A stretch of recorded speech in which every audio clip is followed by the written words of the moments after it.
tahun gatugang kula ngimpi ke Mekah encan setahun lah bangsa 7 bulanan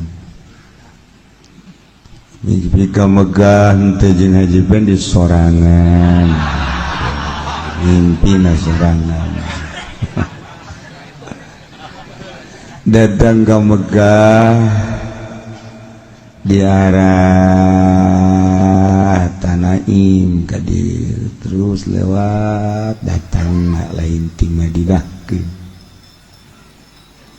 barang jlog memeh ka Masjidil Haram eureun tidinya ya pondok pasantren ala kulon ala urang lain gedong tina kayu biasa aya kolongan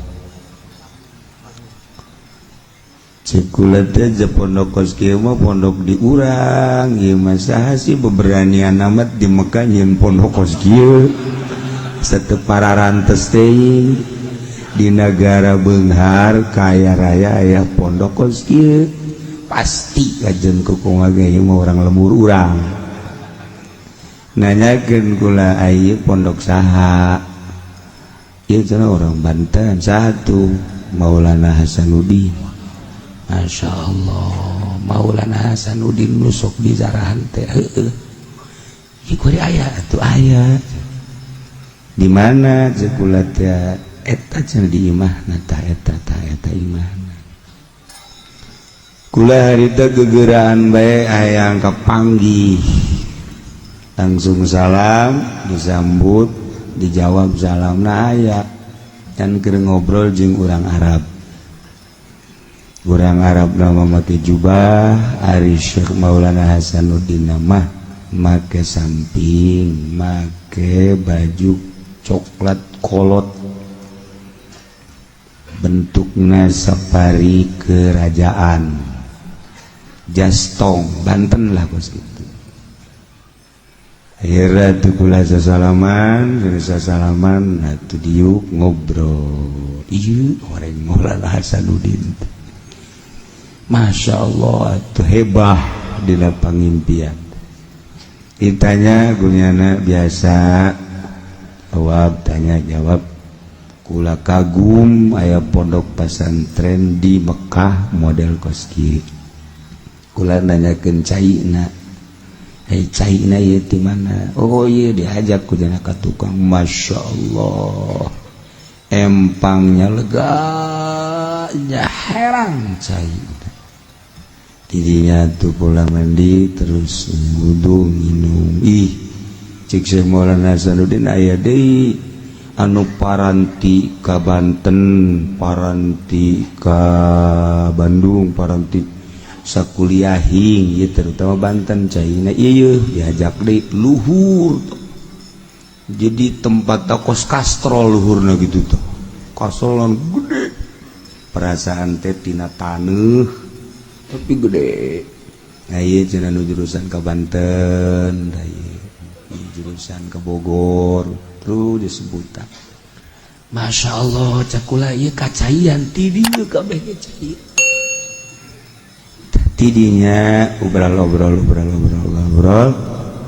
lanjut terus datanglah ke Masjidil Haram kula mah moal dicaritakeun terus panjang atau jalain ngimpi sanaon gitu lang istikharah lain teu ngimpi kos saji panika panggih jeung kuntilanak we gitu tengah haja-haja Masya Allah eta kagum jasa ya Allah ya ruka dedelekeun we kadedelekeun Syekh Maulana Hasanuddin anu kadedelekeun pohara terus we kabayang-bayang kabelah dieuna ngimpi deui kapanggih jeung seorang kiai ka dieu tah mah urang ka dieu dugla-degle jol abah nyaritakeun ieu pembangunan majelis ditanya ku abah teh geus balocor tencan bocor bah kula teh geus bisa galar ngobrol be geus tah mimpi katilu kali di tukang dieu aya maung di luhur kenteng mau gede jasa di luhur kenteng. Ya Allah tasih mau atuh da kumaha asupna ieu ka dia jaya mau di dia belawetan. Atuh barang kula deuk asup teh jadi mau ngagopayan ka dieu ulah sieun ya. Mau ngomong. Ieu mau ngomong ieu mah beda ieu. Tapi tetep bae ngaran-ngaran mau atuh sieun. Di luhur kenteng ngagopayan ka kula gitu. Aduh. Tadi ulah sieun-sieun. Aya saha tuh? Yang sok ngajagaan majlis. Maksud ngajagaan kumaha? Lamun anu nundutan ditoel.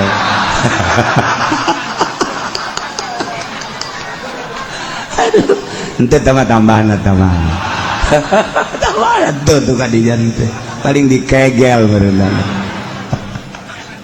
Tak mau ngobrol. Masya Allah, cek gula turun atuh ieu turun ulah di luar aja ngobrolna. Lah cek kena antara dia ngajagaan majlis luhurna kula di dieu.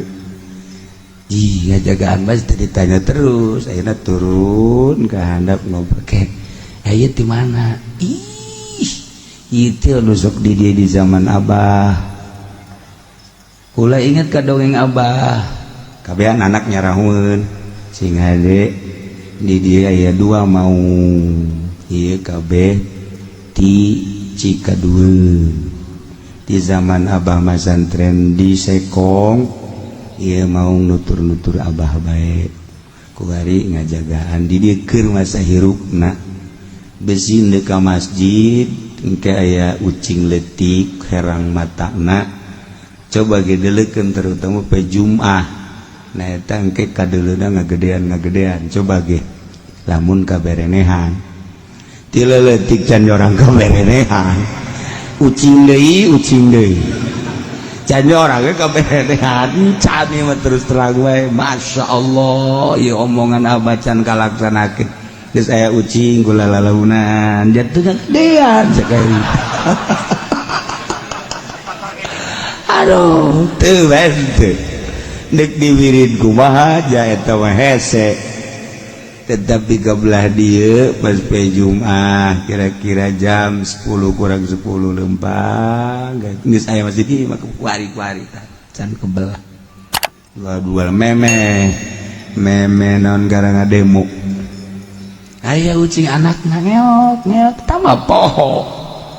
Maksudna poho ka omongan Abah nu kamari-kamari ye diinget-inget mah teu barang ieu poho guguli bedan bae di suku ya disempar. Disempar inget teu inget sama sekali. Sempar pluk bae ka ditu ka sisi jalan cai. Sia gaganggu aing. Kunaon dideuleukeun keur gedean ieu horengana. Masya Allah, bukan ngagedean sieun, akhirnya barang ngagedean besi ngerekam. Aduh cek pada mau ngampurannya. Atuh geus we kula membahasa kula we mau ngampura berarti anjeun lain mau ampura kula. Geus we detik deui berangkat deui tidinya berarti ieu maung Cikadueun. Geus sakali-kali datang da maung ku kula mun aya mah diajak ngobrol ka pondok los ka ditu. Dek daon atuh gegelan habek ka ditu. Teu kadeuleu deui teh mau. Warna nu kadeuleu ku kula maung putih tapi aya kahauk-kahaukan. Seperti etalah terakhir Jol Habib Lutfi gadi peting-peting kukuh nya nemen tadi anter ka supir-supir teu bisa katahan. Kula kebenaran ngariung ka Cilongok Ganduk. Nungguan nya di imah saluan atuh datang ngobrol lah. Nu diobrolkeun teu jauh jeung nu diimpikeun ku kaula. Aya amanat-amanat titah ngahaolan Syekh Maulana Hasanuddin sa provinsi Banten. Kula nu kudu ngayakeunana atuh teu sanggup. Atuh teu sanggup di ditu loba tu bagus loba kiai-kiai. Akhirna ku kula diusulkeun tu bagus anu nu ngageugeuh. Habib Lutfi teu ngajawab. aya Kyai anu mulai Pandegelang Serang tengah jawab Habib Lutfi akhirnya ngobrol ke mana deui terakhir ngobrol ke tadi kudu ngayakeun haul Sultan Banten sanggeus terus ulah ge 3 kali ngomong seolah-olah perintah teh dijawab nu ka 3 mah besi bendu ka hiji kadua mah tetep dijawab embung lain embung teu cinta tetapi atuh manya Banten di ditu urang nu ngayakeunana di dieu sanajan naonna di Banten tetapi kan eta melalui proses teu meunang ngahuhuluan ngaluluhuran nu ngageugeuh di ditu tetep teh kabelah dieuna horeng ai haolna mah tetep dititah inti nama panjang disimpulkan nyin majelis teh ya ieu perjalanan nyin majelis jadi lain sambarangan seperti gitulah prosesna sabada haul sabada ngayakeun rajaban pamuludan di Gunung Karang eta teh terus nyambung ka Habib Lutfi datang Syekh Maulana Hasanuddin ka Habib Lutfi ngobrol lah jeung Habib Lutfi eta akhirna nyana ka Cilongok datang ke Cilongok jam 10 kula datang tas ngariung 10:30 nah jadi kedatangan Syekh Maulana Hasanuddin nyaritakeun kapanggih di Mekah jeung kula ya Allah berarti bener eta lain si Hasanuddin jabe beja ka Habib Lutfi Masya Allah akhirna dikencengan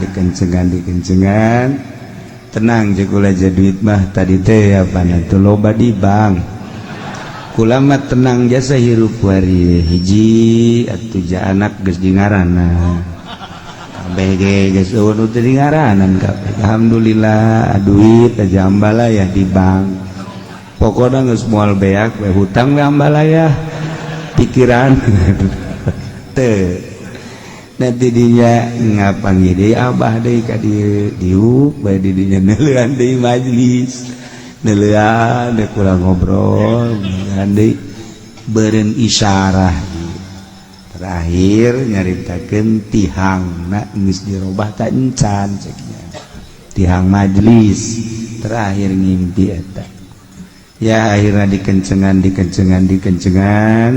berbagai pemikiran geus deuk dicor liwatkeun ka jalan kemudian aya alamat teu bagus deui batu bentukna kieu alamatna teu bagus deui ternyata kuari gambarna kudu percis Masjid Banten kos gitulah berawal perjalanan deuk ngabangun majelis ukar-ukur sambil digambar sing hade jekulai kudu percis Masjid Banten lantaran titahna kos kitu akhirnya digambar pernah ngadatangkeun tukang gambar di PNS ternyata meureun teh izin Allah eta teu bisa dihubungi lain embungeun geus teu bisa dihubungi tertanda teu aya izin neangan deui tukang gambar anu hebat insinyur ternyata begitu datang ke dia rencana naon geus nyaritakeun pembiayaan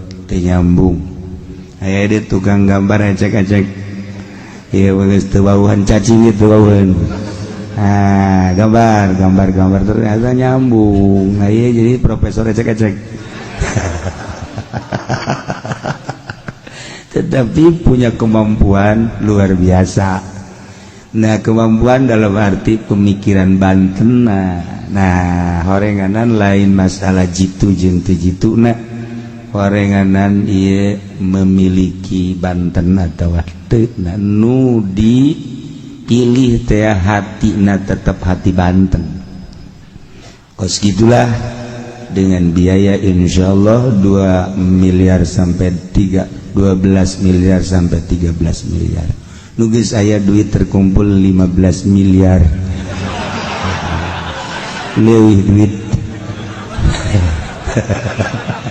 Malaya di batur anu kos gitu. Wah, so siapa ginjal.